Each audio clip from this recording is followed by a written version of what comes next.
why is Overdose Awareness Day important to you?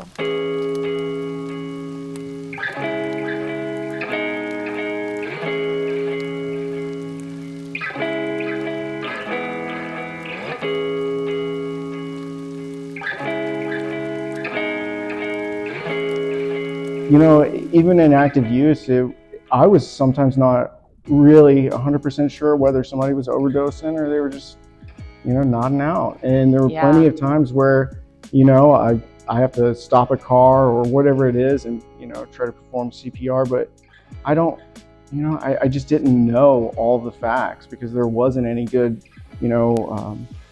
consciousness raising in the community that I grew up in. The fact is, I think it's a scary topic, especially because even if you have Narcan and you've never had to use it, stepping into a position where you might have to, I think that it is really good to be able to simply just understand that it's like you do have the space to be able to assist and help. And, and sometimes it is a crisis moment. And, EMTs and, like emergency medical responders, sometimes you are a few moments before that person can get there. Yeah, right? like you are the first responder. I feel like we can, take a step back and understand that if somebody is in a restaurant and they're choking, someone's going to want to provide the Heimlich maneuver, right?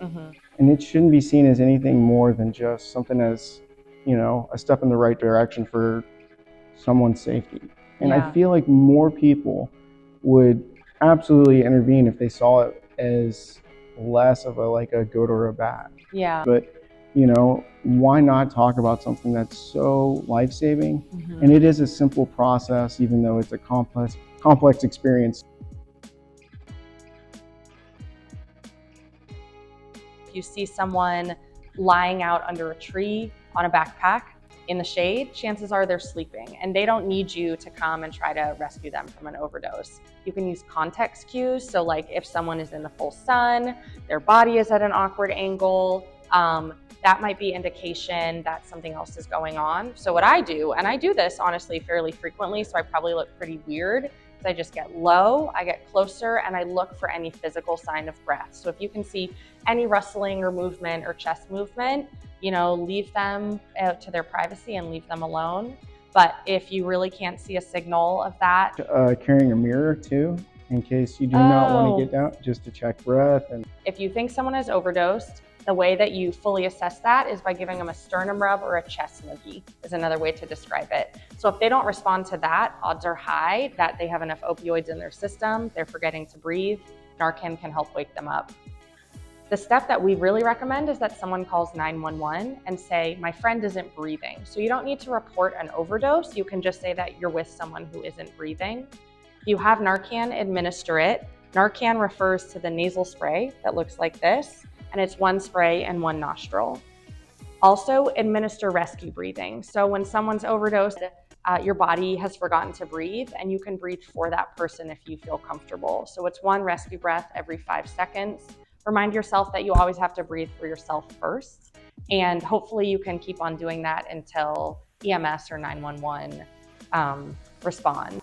And I also say to someone who is administering Narcan, like, that's a big emotional response for you. You've watched a friend or loved one fall out. You have been worried about their risk of death. And so however you can attend to like your emotional needs in terms of aftercare is really important. I've been told this a lot, actually, just later in my life through trainings. It's don't be surprised if people are upset whenever they wake up, right? Yeah. In my experience being, in that situation, you don't know what's going on, right? Like your whole entire world has been shifted. And so you're right.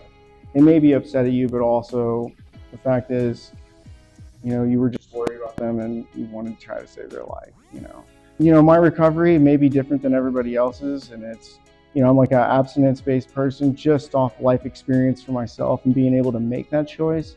But the thing is, I was able to make that choice because people saved my life. Yeah.